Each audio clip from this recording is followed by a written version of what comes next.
গহন, তুই দিবি না কিন্তু ওকে।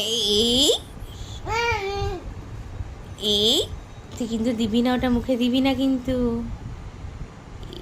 এই গহন দিবি না।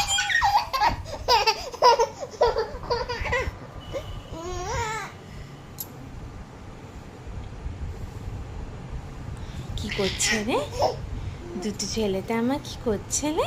এই দিবি না, দিবি না গহন, দিবি না, দিবি না গহন, দিবি না কিন্তু। এই আমি না করেছি তোমাকে। এটা দুটো ছেলে। রাত্রির এখন কটা বাজে? 10:30 বেজে গেছে। তুমি ঘুমু করতে যাবে না গহন? এখন সারা বিছানায় দুধের বোতল, জলের বোতল ছড়িয়ে কি করছো গহন?